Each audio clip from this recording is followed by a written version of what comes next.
1964 December 17 തെക്കൻ ആൻഡമാൻ കടലിൽ 5 degree north 93 degree east ദിശയിൽ ഒരു ന്യൂനമർദ്ദം രൂപം കൊള്ളുകയും ഡിസംബർ 19 അത് ഉഗ്രപ്രതാപിയായ ചുഴലിക്കാറ്റായി മാറുകയും ചെയ്തു.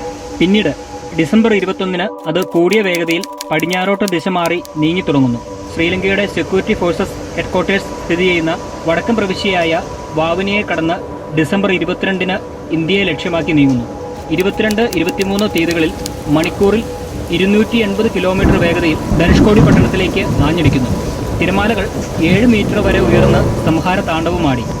അന്ന് ധനുഷ്കോടി പട്ടണത്തിലുണ്ടായിരുന്ന ഏകദേശം 1800ഓളം പേർ മരിച്ചു. 180ഓളം യാത്രക്കാരുമായി വന്നിരുന്ന പാമ്പൻ ധനുഷ്കോടി പാസഞ്ചർ ട്രെയിൻ മുഴുവനായി ഉരിച്ചുപോയി. ധനുഷ്കോടി എന്ന പട്ടണം മുഴുവനായി ഒറ്റപ്പെട്ടു.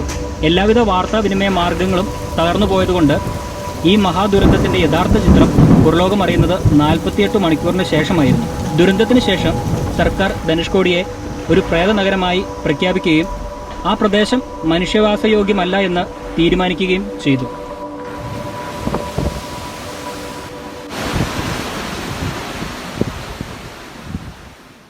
ഹായ്, എല്ലാ കൂട്ടുകാർക്കും നമസ്കാരം. എല്ലാവരും സുഖമായിട്ടിരിക്കുന്നു എന്ന് വിചാരിക്കുന്നു. നമ്മൾ കഴിഞ്ഞ ദിവസം രാമേശ്വരവും രാമർപാദവും ഒക്കെ കണ്ട് നമ്മുടെ വീഡിയോ എൻഡപ്പ് ചെയ്യുകയാണ് ചെയ്തത്. ഇന്ന് നമ്മൾ ഇപ്പോൾ എവിടെയാണ് നമ്മൾ നിൽക്കുന്നത്?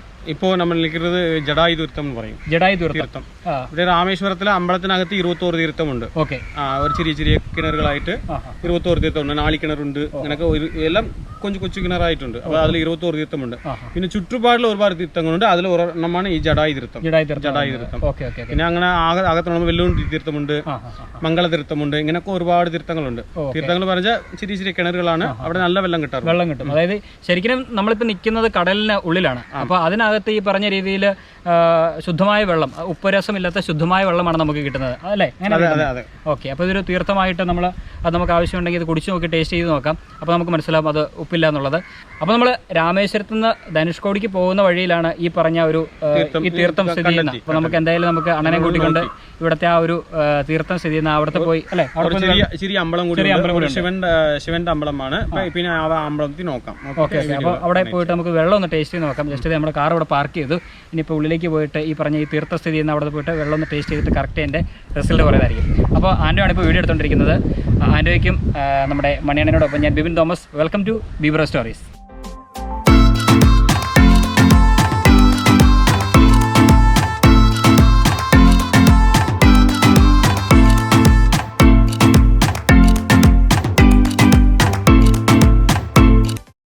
ഇതാണ് നമ്മുടെ മണിയണ്ണം പറഞ്ഞ ക്ഷേത്രം. ക്ഷേത്രത്തിന് അങ്ങോട്ടാണ് ഇപ്പോൾ നമ്മൾ പൊയ്ക്കൊണ്ടിരിക്കുന്നത്. ഒരുപാട് ആൾക്കാർ ഇവിടെ വരുന്നുണ്ട് ഈ ഒരു തീർത്ഥം കുടിക്കാനായിട്ടും അതോടൊപ്പം തന്നെ ഈ ഒരു ക്ഷേത്രത്തിൽ തൊഴാനൊക്കെ ആയിട്ട്. അപ്പോൾ നമുക്കും ഇവിടെ എന്താണ് എന്നുള്ളത് നമുക്ക് നോക്കാം. നോക്കിയിട്ട് നമുക്ക് ബാക്കിയുള്ള യാത്ര കണ്ടിന്യൂ ചെയ്യാം.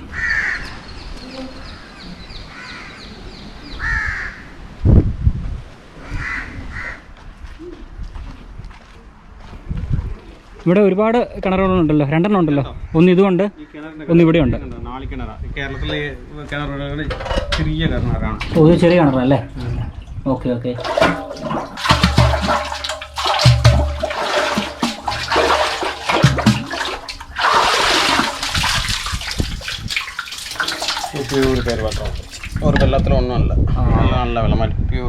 പ്യൂർ വെള്ളമായിട്ടുണ്ട്. അടിപൊളി, നല്ല വെള്ളം. വാട്ടർ വെള്ളമുണ്ട്.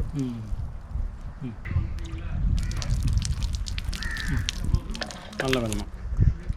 ഉപ്പെന്ന് പറഞ്ഞ സാധനമില്ല, ഒരു ടേസ്റ്റ് വ്യത്യാസമില്ല. ഒരു ഫിൽറ്റർ ചെയ്ത വെള്ളം പോലെ, അല്ലേ? നല്ല ടേസ്റ്റാണ്. വെള്ളത്തിനൊരു കുഴപ്പമില്ല. നമ്മുടെ വീട്ടിലെ കിണറ്റിൽ നിന്ന് വെള്ളം എങ്ങനെ വരുന്നു അതുപോലെ തന്നെയാണ്. ശരിക്കും പറഞ്ഞാൽ ഇപ്പം ഞാൻ നേരത്തെ പറഞ്ഞ പോലെ കടലിന്റെ നടുക്ക്, അല്ലെ? ഏകദേശം ഒരു കടലിനുള്ളിൽ 1 കിലോമീറ്ററേ ഉള്ളൂ. ഇപ്പുറത്തേക്കും കടല്, ഇപ്പുറത്തേക്കും കടല്, അപ്പുറത്തേക്കും കടല്, അങ്ങോട്ടും കടല്. അതിന്റെ ഏകദേശം ഒരു സെൻട്രലായിട്ടാണ് നമ്മൾ നിൽക്കുന്നത്. പക്ഷേ ഒരു തുള്ളി ഉപ്പിൻ്റെ രസമൊന്നുമില്ല. ഫിൽട്ടർ ചെയ്ത വെള്ളം പോലെ തന്നെയാണ്. ഇതുണ്ടോ, ഇവിടെ തൊട്ടടുത്ത് ക്ഷേത്രമുണ്ട്. നമുക്ക് പൂജാരി കാണാൻ പറ്റുമോ? ഓക്കെ, അദ്ദേഹത്തിനോട് നമുക്ക് സംസാരിക്കാം കൂടുതൽ കാര്യങ്ങൾ. ഇതിൻ്റെ ഐതിഹ്യങ്ങൾ എന്തെങ്കിലും உണ്ടെങ്കിൽ നമുക്കൊന്ന് ചോദിച്ച് മനസ്സിലാക്കാം. இது பேர் ஜடாத்தீர்த்தம்னு பேர். ஜடாத்தி. ஓகே. இங்கே ராவணனை சம்ஹாரம் பண்ணிவிட்டு தன் உடம்புல உள்ள ரத்தத்தையெல்லாம் இங்கே சுத்தம் பண்ணி அவருக்குள்ள பிரம்மகத்தி தோஷத்தை நிவர்த்தி பண்ண இடம் இந்த ஜடாத்தீர்த்தம். இங்கே 12 வருஷத்துக்கு விட்டுப்பு மகாமகம் கும்பகோணத்தில் நடக்கிற அன்னைக்கு விசேஷம். இங்கே ராமேஸ்வரத்துலேருந்து சுவாமி இங்கே தங்கி காலையிலேருந்து சாயங்காலம் தான் போவோம். அன்னைக்கு மட்டும் ஒரு 3 லட்சம் பேர் இங்கே கூடுவாங்க. ஆமாம், இங்கேருந்து காலையிலேருந்து சாயங்காலம் வரைக்கும் அபிஷேகம் ஆராதனை எல்லாம் நடந்து சாயங்காலம் வரைக்கும் அன்னதானம் கோயில் சார்பாக போட்டுக்கிட்டே இருப்பாங்க. ஒரு 4 லட்சம் பேர் இங்கே கூடுவாங்க.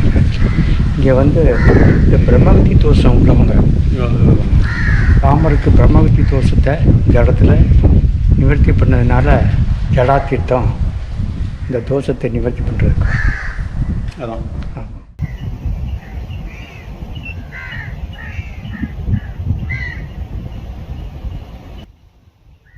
എന്താണ് പറഞ്ഞത്? അവർ പറഞ്ഞത് അവിടെ നമ്മ നേരത്തെ കണ്ട തീർത്ഥമല്ലേ, അത് സർവർ രോഗ നിവാരണി തീർത്ഥമാണ്. പക്ഷെ ഇതാണ് ജഡായി തീർത്ഥം. ഇത് രാമർ അവിടെ രാവണനെ കൊന്ന ശേഷമാണ് ഇവിടത്തെ വന്ന് അതത്തെ അത് മൂല ചോര ഉണ്ടല്ലേ, ആ ചോരയ്ക്ക് കളിയ സ്ഥലമാണ് ഈ സ്ഥലം.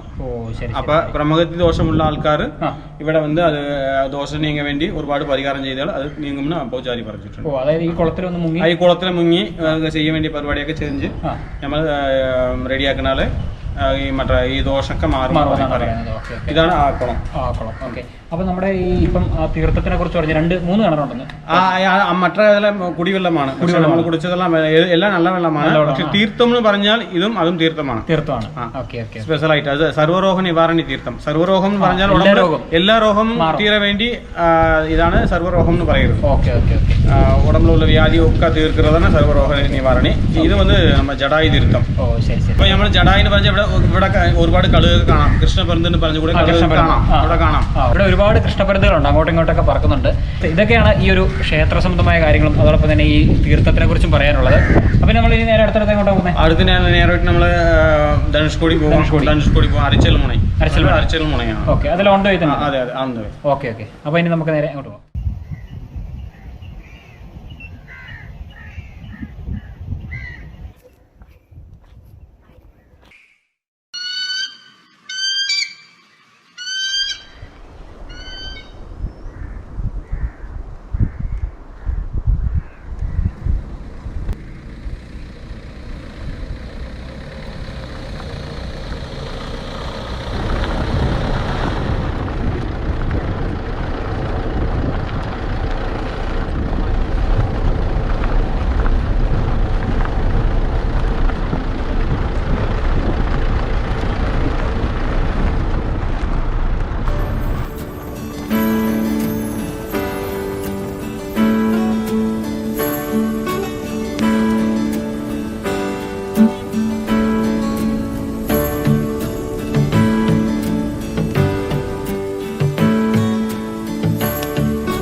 ഒരു ശിവന്റെ ക്ഷേത്രത്തിൽ നിന്ന് ഇറങ്ങി അടിപൊളി വഴിയാണ് കേട്ടോ. ധനുഷ്കോടിക്ക് പുതിയ വഴി വന്നേക്കുന്നത് അടിപൊളിയാണ്. നമ്മൾ അടുത്ത് എവിടെയാണ് പോകുന്നതാണ്? ഗോതേണ്ട രാമർ കോയിലേക്കാണ് നമ്മൾ ഇനി അടുത്തത് പോകുന്നത്. അപ്പൊ ഇനി അവിടെ പോയിട്ട് നമുക്ക് ബാക്കിയുള്ള കാഴ്ചകൾ കാണാം.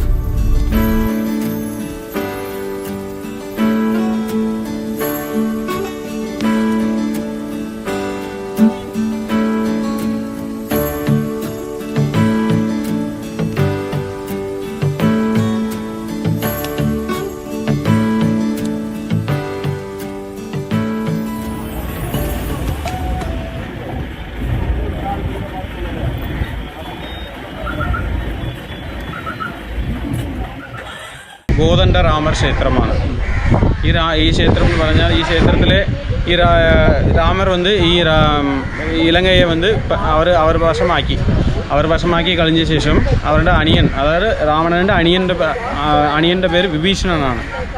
അവർക്ക് ഇവിടെ വെച്ച് അവർ മകുടം ചൂടിയതാണ് ഈ സ്ഥലത്തിലെ ഈ ഒരു ക്ഷേത്രം. ഈ ക്ഷേത്രത്തിൽ തന്നെ വെച്ച് മകുടം ചൂടിയത്. അതുകൊണ്ടാണ് ഈ ക്ഷേത്രത്തെ വിഭീഷണനാണ് നിർമ്മാണിച്ചത്. ഈ രാവണൻ്റെ അനിയനാണ് ഈ അമ്പലത്തെ പണിതീർത്തത്. ഒരു ക്ഷേത്രം പണിതീർത്തത്. ഓക്കെ, ഇതാണ് ആ ഒരു ക്ഷേത്രം.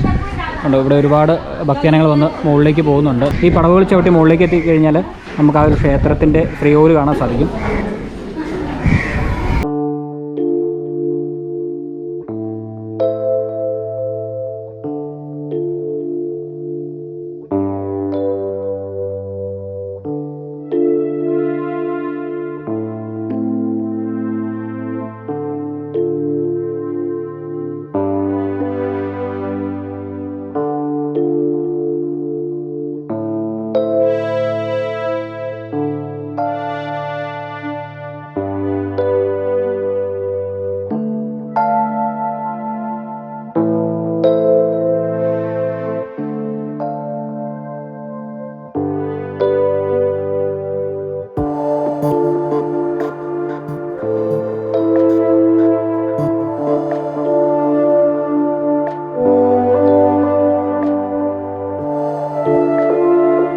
നമ്മളങ്ങനെ ഗോദണ്ഡര രാമക്ഷേത്രമൊക്കെ കണ്ടതിന് ശേഷം പുറത്തേക്ക് ഇറങ്ങിയിരിക്കുകയാണ്. ഇനി നമ്മൾ ധനുഷ്കോടിക്കാണ് പോകുന്നത്. ധനുഷ്കോടി പോയിട്ട് വേണം ബാക്കിയുള്ള കാഴ്ചകൾ കാണാനായിട്ട്.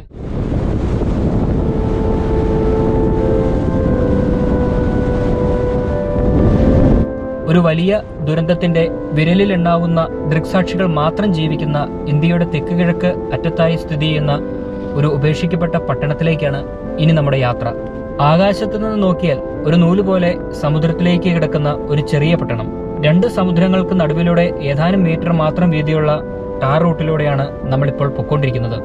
ഇടതുവശത്ത് ബംഗാൾ ഉൾക്കടലും വലത്ത് ഇന്ത്യൻ മഹാസമുദ്രവും. മുൻപിലേക്ക് നോക്കിയാൽ വിജനമായി നീണ്ടു നിവർന്നു കിടക്കുന്ന ടാർ റോഡ്. ഇന്നത്തെ യാത്രയും കാഴ്ചയും ധനുഷ്കോടി എന്ന ആ പഴയ പട്ടണത്തെക്കുറിച്ചാണ്. അതെ, ജനവാസയോഗ്യമല്ല എന്ന് സർക്കാർ മുദ്രകുത്തിയ പ്രേതനഗരം എന്നറിയപ്പെടുന്ന ധനുഷ്കോടിയിലേക്ക്.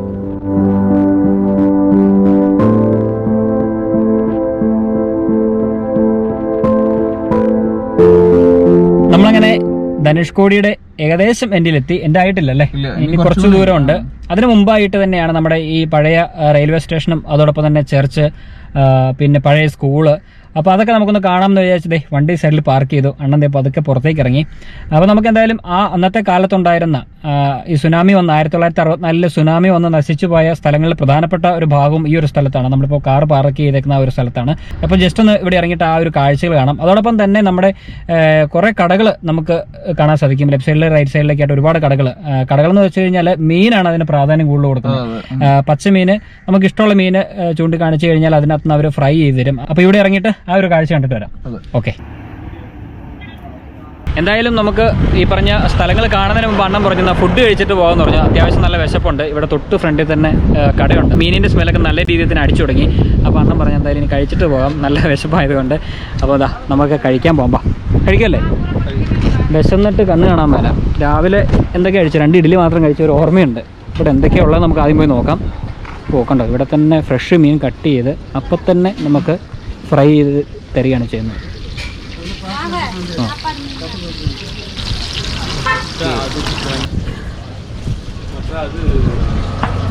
ഇതെന്ത് മീനാണ്? ഇതെന്താണ്?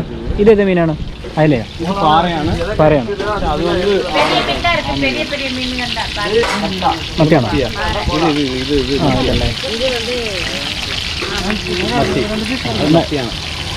ഇതൊരു മീൻ കഴിച്ചോ?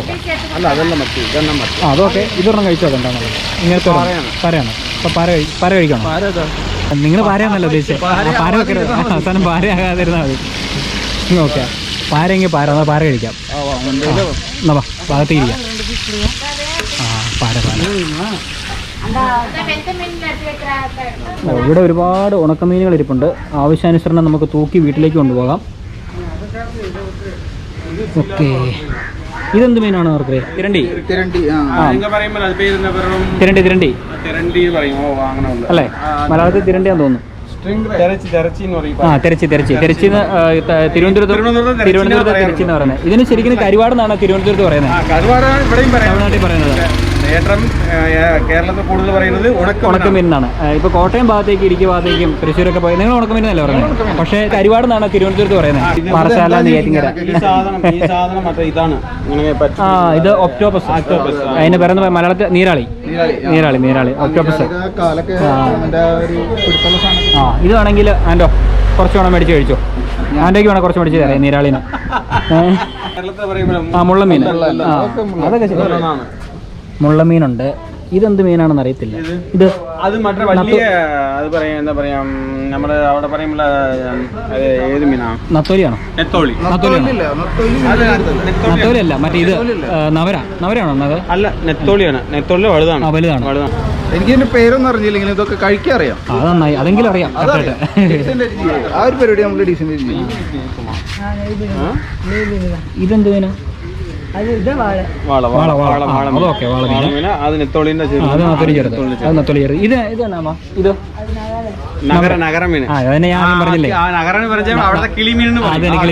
നഗരമീൻ.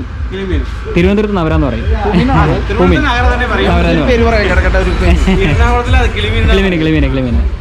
ഓക്കെ, നമ്മൾ എന്തെങ്കിലും പറഞ്ഞോ? ഇല്ലെങ്കിൽ ഒന്നും കിട്ടില്ല കേട്ടോ. കുറെ ആൾക്കാർ വെയിറ്റ് ചെയ്തിട്ടുണ്ട്.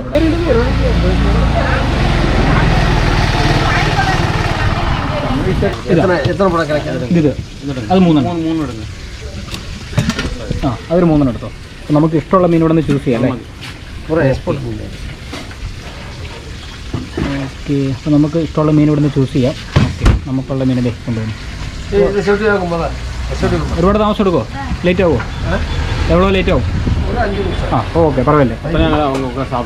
ആ വാ ആ അപ്പോൾ ഇരിക്കാം, ഇരുന്നോ.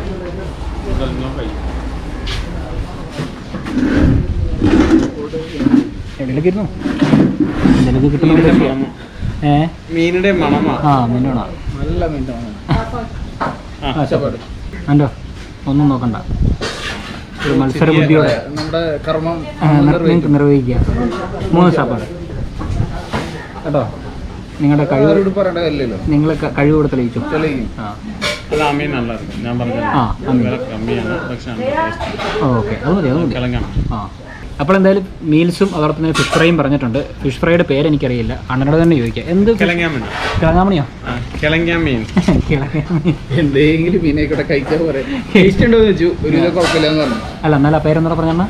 കിളങ്ങാമീൻ. കിളങ്ങാമീൻ. കിളങ്ങാമീൻ തമിഴിൽ അത് പറയും, മലയാളത്തിൽ ആ മീനിൻ്റെ പേര് എനിക്ക് അറിയില്ല. മലയാളത്തിൽ അതിന്റെ പേര് പേര് എന്തോ ഒരു മീൻ. എന്തായാലും നമുക്ക് അത് കൂട്ടി ഫുഡ് കഴിക്കാം. വരട്ടെ എന്തായാലും. ശരിക്കും ആ മതി. അങ്ങനെ മീൻകറി കിട്ടിയിട്ടുണ്ട്. എനിക്ക് വാൽകഷ്ണം കിട്ടിയപ്പോൾ എനിക്ക് നടുക്കഷ്ണം കണ്ടറിഞ്ഞ് തരുമായിരുന്നു. കേട്ടിട്ടില്ലേ, ചേരത്തിൻ്റെ നാട്ടിൽ ചെന്ന് കഴിഞ്ഞാൽ നടുക്കഷ്ണം ആ അതന്നെ നടുക്കഷ്ണം കഴിക്കണം എന്നാണ് പറയുന്നത്. അപ്പോൾ അതുകൊണ്ട് തന്നെയാണ് ആൻഡോയ്ക്ക് അത് തന്നെ കറക്റ്റായിട്ട് അവർ കൊണ്ടുതന്നെ. കേരളത്തിൽ മുളകിട്ട മീൻകറി പോലെ. ആ ഇത് മുളകിട്ട മീൻകറി. ഇതല്ല, തേങ്ങ അരച്ചിട്ടില്ല. ഇതാണ് എനിക്കിഷ്ടം. ആൻഡോയ്ക്കോ? തേങ്ങ അരക്കുന്നൊക്കെ നല്ല ഇതല്ലേ? എന്തും കഴിക്കും, എന്തും പോവും. കൊള്ളാം. നമുക്കുള്ള മീൻ വന്നു. ആ ആടിപ്പൊളി. ആ പ്ലേറ്റിൽ വെച്ചു. ആ ഓനിയും വേണം, അതുകൊണ്ടെങ്കിൽ അതിനൊരു ഭംഗിയുള്ളൂ. ആ വെച്ചു.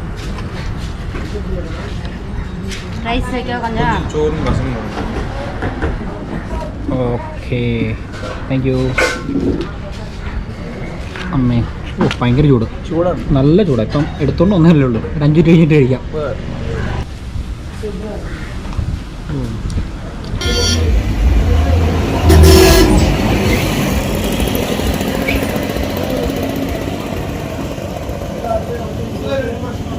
ஆயிரத்தி 1964 23ஆம் தேதி ஆமாம், நைட்டு 23 விடிஞ்சா 24. ஆமாம், ஜனவரி. ஆமாம், அதில் வந்து இது அந்த காலையில் நாங்கள் வந்து இங்கே வந்து தப்பிச்சது 55 பேர். நாங்கள் ஏன் சாப்பிட்டோம்னு சொன்னால், அது தப்பிச்சோம்னு சொன்னால், இந்த வெளியூரில் உள்ள பூரா கடையெல்லாம் வச்சுருந்தாங்க. அப்போ நான் பிசர்மேன். அப்போ வந்து பிசர்மேன், எனக்கு வந்து 10 வயசு. எங்கள் அப்பா அம்மா எல்லாருமே பிசர்மேன் தான். எங்களுக்கு இந்த கடை ஹோட்டல்லாம் கிடையாது. நாங்கள் பிசரும், மீன் பிடிக்கிறது, எங்களுக்கு இது பண்ணுறது, எங்களுக்கு சின்ன அந்த கடல் ஓரத்தில் இருக்கிற இந்த குடிசையில் தான் நாங்கள் இன்னும் வாழ்ந்துக்கிட்டு இருக்கோம். அவங்கெல்லாம் எங்கள் அப்பா அம்மாலாம் முடிச்சுட்டாங்க. நாங்கள் வந்து எங்கள் குடும்பத்தில் யாருமே இதில் வந்து போகலை. நாங்கள் வந்து வெளியூரில் எங்களுக்கு இடங்கள்லாம் கிடையாது. எங்களுக்கு சொந்தமே தனுஷ்கோடி என்று இருந்ததுனால தப்பிச்சு போகலை. முடிஞ்சுட்டு நாங்கள் இங்கே இருந்துட்டோம். அந்த வரைக்கும் போஸ்ட் ஆஃபீஸ் வந்து அது வந்து பேங்கு டோக்கன் ஆஃபீஸ். இலங்கைக்கு வந்து டிக்கெட் கொடுக்குறோம். ஆமாம், இலங்கைக்கு போகிறதுக்கு டோக்கன், அது டோக்கன் சொல்லுவாங்க. அந்த மெயில் வந்து போர்ட் மெயில் சென்னையிலேருந்து நேராக தனுஷ்கோடிக்கு தான் வரும். ராமேஸ்வரம் போகாது. அது வந்தது பாம்பன்லேருந்து சண்டைக்கு. அங்கே உள்ள டிக்கெட் ராமேஸ்வரம் போகிறோன்னா கோயிலுக்கு போகிறவங்களுக்கு வந்து ஒரு ட்ரெயின் வந்து ஏற்றிக்கிட்டு போகும். அந்த ஆமாம், குடிச்சு ஏற்றிட்டு போகும் நேராக சென்னையிலேருந்து இங்கே தான் வரும். எல்லா ட்ரெயினுமே தனுஷ்கோடிக்கு தான் வரும். ஸ்ரீலங்கா போகிறதுக்கு. ஆமாம், அப்போ வந்து இங்கே ஒரு கப்பல் போகும், ஒரு கப்பல் வரும். அப்போ வந்து ரொம்ப இது தானே. அப்போ நினச்ச நேரம் போகலாம். உடனே வந்து இந்த விசா இதெல்லாம் கிடையாது. உடனே வந்ததுமே இது பண்ணி டிக்கெட்டை போட்டு அதோட கப்பலுக்கு போயிட்டு அதோட வந்துடுவாங்க. அந்த 2 கப்பல் போகும் வரும். அப்போ எல்லா பொருளுமே வந்து வெளிநாட்டு பொருள் பூரா இங்கே கிடைக்கும். எங்களுக்கு சீப்பு அப்போ வந்து ராணி சோப்பு வந்து 10 பைசா ஒரு ராணி சோப்பு வந்து. ஆமாம், கொழும்பு. அது வெளிச்செண்ணையான. ஆமாம், கொழும்பு தேங்காய் வந்து எங்களுக்கு வந்து அப்போ வந்து ஒரு கேனு 5 லிட்டர் இருக்கும். 5 லிட்டர் வந்து 20 ரூபா. நல்லா இவ்வளோ பெருசு இருக்குது, 20 ரூபா. ஒரு தேங்காய் 10 பைசா தானே, இவ்வளோ பெருசு இருக்கும் கொழும்புக்கு தேங்காய்.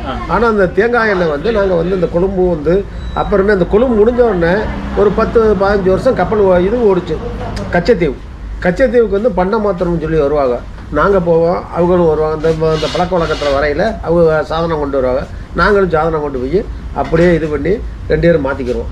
நாங்கள் ஒரு போர்வை அப்போ வந்து ஒரு சோலாப்பூர் போர்வை வந்து 15 ரூபா.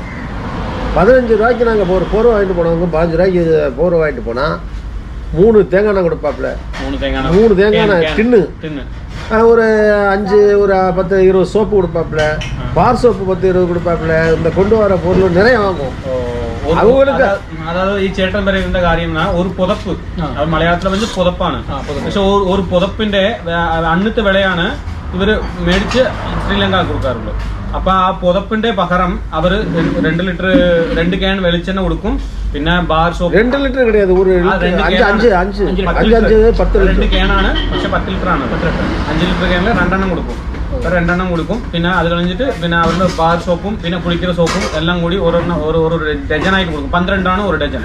அப்போ கொடுக்காറുണ്ട്. அப்போ இலங்கையும் நம்ம இந்தியாவும் ஒன்றா இருந்துச்சு. இந்திரா காந்தியும் பண்டாரநாயக்கா இவங்க 2 பேருமே 2 க்ளோஸ் ஃப்ரெண்ட் மாதிரி. அதனால தான் கச்சத்தீவை வந்து தாராவாத்து கொடுத்தது. அவங்க வந்து இதை வந்து இந்த இது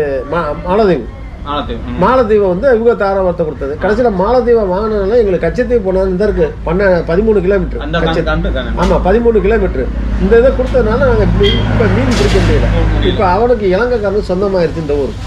எங்களுக்கு வந்து இலங்கை வந்து அங்கே இதுக்கு நாட்டிக்கல் வந்து இங்கே 18 நாட்டிக்கல் வரைக்கும் எங்களுக்கு சொந்தம். இந்த இது கச்சத்தீவை கொடுத்தனால இப்போ எங்களுக்கு வந்து சொந்தம் இல்லாமல் இருக்கு. எங்களுக்கு இப்போ 3 நாட்டிக்கல் தான் இருக்கு. 3 நாட்டிக்கல், அவனுக்கு 18 நாட்டிக்கல் ஆயிடுச்சு. இந்த ஒரு 23 கிலோமீட்டர் 23 கிடையாது. அந்த அரிச்சல் ஆமாம் இங்க இருந்து வந்து 23 கிலோமீட்டர், அரிச்சல் இருந்து 18 கிலோமீட்டர். ஆமாம் மொத்தம் 23 கிலோமீட்டர். இங்கே வந்து 55 பேர் தப்பிச்சது. நாங்களே எப்படி பொழைச்சோம்னா எங்களுக்கு தெரியாது. 3 நாள் சென்று தானே தண்ணி குறையுது. அது வரைக்கும் பார்த்தா ஊரும் கிடையாது, ஒன்றும் கிடையாது. மச்சான் பார்க்குறேன் சுற்றி கடலாக இருக்குது. கடலாக இருந்தவொடனே ஒன்றும் கிடையாது. 2 நாள் சொன்னாங்கன்னு பார்க்குறோம் ஒத்தடி பாதையாக போகுது. இந்த 2 பக்கம் கடல் ஒத்தடி பாதை. அதில் தான் நடந்து போகிறோம். அதெல்லாம் நடந்து போகிறோம். போனவுடனே சாப்பாட்டுக்கு என்ன பண்ணீங்க? சாப்பாடு பசிக்காதுல.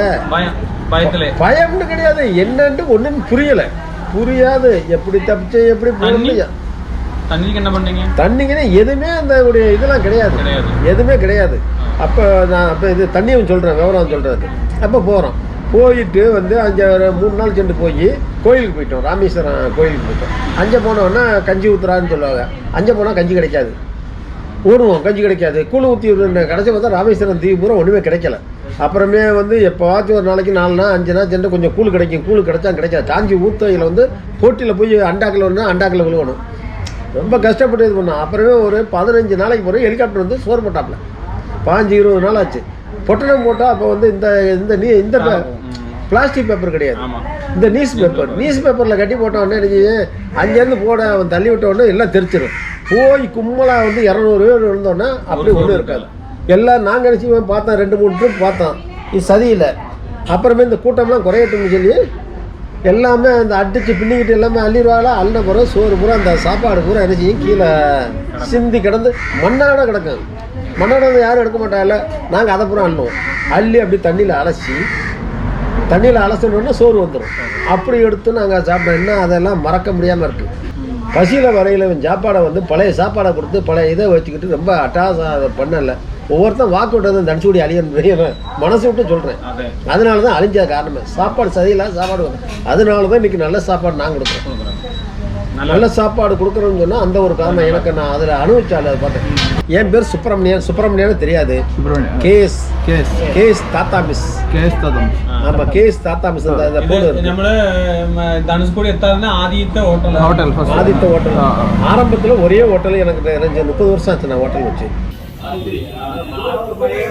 இது வந்து கிளிமீன், இது ஊடகம், இது பாறை, இது குமுலா மீன் ஒரு இது வந்து செந்நகரை கிளிமீன் வரை. இது வந்து செந்நகரை, இது மாவுளா. அதே மாதிரி இந்த இருக்கு. இது பூரா நண்டு. இது பூரா இந்த இது சம்பா நண்டுங்கிறது. இது எக்ஸ்போர்ட் நண்டு தான். எல்லாம் எக்ஸ்போர்ட் எல்லாமே இதாக இருக்கு. ஆமாம், சீவன். இது பூரா எக்ஸ்போர்ட் நண்டு. இது பண்ணி இந்த நண்டு பூரா நாங்கள் உடனே கேட்டால் வறுத்துக்குருவோம். இது கடிச்சு போடுறது இந்த காலை கட்டி வச்சுருக்கோம். காலை கட்டி இது கடிச்சா காயை எடுத்துருது. அதனால இதை வந்து கயிறு போட்டு கட்டி வச்சுக்கிட்டு இது பண்ணிக்கிட்டு இருக்கோம். இதோடைய இது நண்டு வந்து இது இந்த நண்டு வந்து முழுசாக கொடுத்தோம்னா 300 ரூபாய்னு கொடுப்போம். ஆமாம், மற்ற நண்டுனா ரேட்டு கம்மி. அது எவ்வளவு ஒரு நண்டு எவ்வளவு? இது அரை கிலோ இருக்குது. ஆப்பு கேஸ் இல்லைண்ணா, அந்த நண்டுலாம் என்ன விலை? இந்த நண்டுலாம் நான் 50 ரூபா 60 ரூபா 50 ரூபா ஒரு பீஸ் வந்து இருக்கிற பெரிய பீஸை வந்து 40 50 இப்படி இருக்கிற இதெல்லாம் வந்து இதெல்லாம் வந்து 70 ரூபா 80 ரூபாய்னு கொடுப்போம். எல்லாம் செஞ்சு கொடுக்குறதோட இது. ஆமாம், செஞ்சு கொடுக்குறதோட இந்த இது கொடுக்குறோம். ஆமாம், ரேட்டு கம்மியாக கொடுக்குறோம். இதாக இருக்கு. வாங்க அடுத்தது. இப்போ வந்து 3 பேர் சொல்கிறாங்க. நெய் மீன், சீலா, வஞ்சரம். எங்களில் வந்து நெய் மீன் நாங்கள் நெய் மீன் தான். ஒரு இடங்கள்ல வந்து மாறி சொல்லுவாங்க. இது அதே மாதிரி இது கிழக்கான் மீன். கிழங்கா பாருங்க, எல்லாம் பிரஸ் உயிராக தான் இருக்கு மீன். வெள்ளைக்கிழங்கா மீன் தானே? ஆமாம், வெள்ளைக்கிழங்கா. இது வந்து இதாக இருக்கு. பார்த்தீங்களா எவ்வளோ இதாக இருக்குன்னு? நல்ல டேஸ்ட் உள்ள மீன். அந்த இது இருக்குல்ல, இது வந்து நெய் மீன். பெரிய மீன் தலையும் வெட்டி கொடுத்துட்டோம். நேற்று 4 நாளாக வெட்டி. இது வந்து இந்த இருக்குல்ல, இந்த மீனை வெட்டி இந்த பீஸாக வெட்டி கொடுத்துட்டோம். ஆனால் ஒவ்வொரு கிலோவா கேட்டால் ஒவ்வொரு கிலோ வெட்டி அதை நான் கொடுத்துருவோம். இது ரொம்ப டேஸ்ட்டாக இருக்கும். அதிகமான டேஸ்ட் இந்த மீன். நல்ல டேஸ்ட். இந்த முடிஞ்சிச்சு. இது 10 கிலோ இருந்துச்சு. இந்த மீன் முடிஞ்சு 2 கிலோ தான் இருக்கு. 8 கிலோ மீன் கொடுத்துட்டோம். ஸ்மெல்லே வராது பாருங்க. இதானே இப்போ இவர் இந்த பாருங்க, இதெல்லாம் சாப்பாடு போட்டு கொடுக்குற மீன். ரொம்ப டேஸ்ட்டாக இருக்கும். இதெல்லாம் ஹை குவாலிட்டி பாருங்க. மீன் இந்த வெட்டிக்கிறோம்னா மீனை வந்து எல்லா கடையிலும் இப்படி இருக்காது. வச்சுங்களா, அடிச்சாலும் வளையாது மீன். பிடிச்சி பாருங்க. ഇത് പ്രസ് അല്ല ഇതിന്റെ ഇങ്ങനെ കണ്ടോ? ഇങ്ങനെ കാണുമ്പോൾ തന്നെ നമ്മൾ കേരളത്തില് മീൻ മേടിച്ചിട്ടുണ്ട്. പക്ഷെ ഇത് കാണുമ്പോൾ തന്നെ ഈ ഇതിന്റെ ഇങ്ങനെ കുളിയൊക്കെ ചീഞ്ചി മീനാണ്. പക്ഷെ ഇത് നല്ല മീൻ. അതേ மாதிரி பாருங்க, இது அதே மாதிரி தான் வரும். எல்லாமே இதே மாதிரி தான் வரும். மீனை வந்து இது பண்ண அதனால தான் டேஸ்ட் அதிகமாக இருக்குது. நாங்கள் வந்து ரேட்டு எப்படி காரணம்னா ரேட்டு அதிகமாக கொடுத்து வாங்குவோம். இப்போ வந்து இந்த மீன் வந்து வெளியே வந்து வெளியூருக்கு போனால் இந்த மீனுடைய இது 150 ரூபா வரும் ஒரு கிலோ. ஒரு குறைஞ்சது வரும் 150 ரூபாய்க்கு அவங்க. நாங்கள் 300 ரூபா கொடுத்தோம். இது கரண்ட் கிடையாது, சோலார். 1964 புயலுக்கு முன்ன வந்து கரண்ட் இருந்துச்சு இந்த ஊரில். இதுதான் பெரிய சிட்டி. ராமேஸ்வரம் வந்து சிட்டி கிடையாது. அந்த சொன்னோம்ல சிட்டி கிடையாது. இது சிட்டி. இதனால தான் டூரிஸ்ட் ஏரியா பூரா அப்போ வந்தது. அதே இது வந்து இப்போ ஒரு 25-26 வருஷமா இப்போ வந்து டூரிஸ்ட் பழைய மாதிரி தனுஷ்கோடிக்கு எல்லாமே வர ஆரம்பிச்சிட்டாங்க. இது அப்போ வந்து நாங்கள் வந்து 64 புயலுக்கு முன்ன வந்து இந்த ஏரியா பூரா உப்பு தண்ணி, குடிக்க தண்ணி கிடையாது. நல்ல தண்ணி. மண்டபத்துல இருந்து ட்ரெயினில் வரும். இந்த ட்ரெயினில் வருவோம். அதில் போய் நாங்கள் ஒவ்வொரு குடம் வாங்குவோம். டெய்லி ஒரு குடம் வாங்கிக்கிறோம். அது 10 ரூபா. அதை சாப்பிட்றதுக்கு வச்சுக்கிறோம். இது பண்ணிக்கிறோம். அதுலேயே தான் வாழ்ந்துக்கிட்டு இருந்தோம். இந்த 64 புயல் எடுத்து நாங்கள் போயிட்டு ஒரு மாதம் சென்று இங்கே வரோம். இப்போ இந்த மீன் பிடிக்க வரலாம்னு சொல்லி வரோம். அப்போ வந்து அப்போ சோறு கட்டிக்கிட்டு நாங்கள் வரோம். மீன் பிடிக்க வரையில் வந்து 10 நாள் 8 நாளைக்கு சோறு கொண்டுகிட்டு வந்துடும். சோறு நடந்த வரணும், நடந்த போகணும். அப்போ இந்த சோறை கொண்டு வந்து நாங்கள் சாப்பிட்டு இது பண்ணியில் தண்ணி கொஞ்சம் கொண்டுக்கிட்டு வருவோம். அங்கேருந்து கொண்டுக்கிட்டு வந்தால் தண்ணி கரையாகுது. சரி, ஏன் தோண்டி பார்ப்போமே, மேலே ஒரு குளிக்காமல் இருக்கவன் 4-5 நாளாக சும்மா உப்பு கச்சாலும் குளிக்கலாம்னு சொல்லி தோணும் நல்ல தண்ணி. இங்கே தனுஷ்கோடி பூரா எந்த இடத்துல தோணும் நல்ல தண்ணி. நல்ல தண்ணி. இது வந்து கடவுளுடைய இயற்கை. தனுஷ்கோடி ஆமா, இங்க நல்ல தண்ணி. இதோடைய தனுஷ்கோடியோடைய இறைவனுடைய இயற்கையில வந்து அப்படியே மாறிடுச்சு. உப்பு தண்ணியா இருந்து நல்ல தண்ணி. அதோட மரம் வந்து மனிதன் இல்லைன்னா குடியேற முடியாது. நல்ல தண்ணி இருந்ததுனால தான் அப்படியே வரிசையா நாங்க எல்லாருமே இங்க வந்து சேர்ந்துட்டோம். இப்ப 230 குடும்பம் இருக்கும் இங்க. 230 குடும்பம் இப்ப வந்து சேர்ந்து எல்லாம் ஒரு 300 குடும்பத்துக்கு இங்க வந்துருச்சு இருக்கு. ஆனா வந்து இங்க என்ன சொல்லுதுன்னா நைட் ஆயிட்டா அந்த ஒரு அதெல்லாம் கிடையாது. முன்னாடி அந்த எப்படி சொல்ற ஆமா, இது வந்து பேய்க்காடுன்னு சொன்னாங்க. பேய்க்காடு மனிதன் வந்து வாழ தகுதி. இது வந்து யாரு செஞ்சா யாருக்குமே தெரியாம செஞ்சது எவன் செஞ்சதுன்னு தெரியாது. நாங்க வந்து இப்ப வந்து புடிச்சுக்கோமா, அப்பவே நாங்க வந்து ஒரு ஆளா தான் இறங்கியிருக்கோம். நாங்க ஒரு ஆளா இருக்கோம், 2 ஆளா தான் இருக்கோம். அந்த பேய் சாசு அந்த இதெல்லாம் நாங்க இயற்கையாவே பிரேதத்தை பார்த்துட்டு போறோம். தாண்டி போவையில வந்து அதை தாண்டவே வந்து ஏக பிரேதம். நாங்க வந்து இந்த புயலில் அடிபட்டு போயில தாண்டி போய் சேரவே இதுலயே வந்து எங்களுக்கு வந்து ஒரு 7-8 மணி நேரம் ஆச்சு. இந்த பிரேதத்தை மாறி ராமேஸ்வரம் போய் சேர. அப்படி நாங்கள் கண்ணால் பார்த்தாலே எங்களுக்கு ஒரு 10 வருஷம் வரைக்கும் இருந்துச்சு அந்த ஞாபகம். யாகம் இருந்துச்சு. ஆனால் பேய் பிசாசுலாம் கிடையாது, பார்த்தது கிடையாது, ஒன்றும் கிடையாது. பார்த்துருக்கோம். ஆனால் வந்து அந்த பயம், அந்த அச்சம் ஒன்று இருக்கும். தனியாக இருக்கிறமே இவ்வளோ பார்த்தமேன்னு சொல்லி அது ഒരുപാട് ഉണ്ടല്ലോ, அப்போ அந்த இது கிடையாது. அந்த இது மனசு இருந்துச்சு. ஆனால் பேய் பார்த்தது கிடையாது, பேயும் கிடையாது, ஒன்றுமே எதுவுமே இது பண்ணோன்னா அப்புறம் தான் எல்லாருமே குடியேறி எல்லாருமே இதாக இருந்தான். நாங்கள் 30-40 வருஷமா எல்லாருமே வந்து ஆமாம். இப்போ எல்லாருமே டூரிஸ்ட் வரோம். நீங்கள் டூரிஸ்ட் ஏரியா அந்த 64 கோயிலுக்கு முன்னே எப்படி இருந்துச்சு அந்த அதே மாதிரி மறு வந்துச்சு. இன்னும் டெவலப் ஆயிரும்.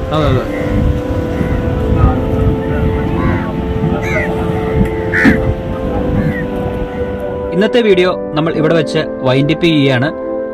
ധനുഷ്കോടി എന്ന അന്നത്തെ കാലത്തെ പട്ടണത്തിന്റെ കാഴ്ചകൾ അടുത്ത വീഡിയോയിൽ കാണാം.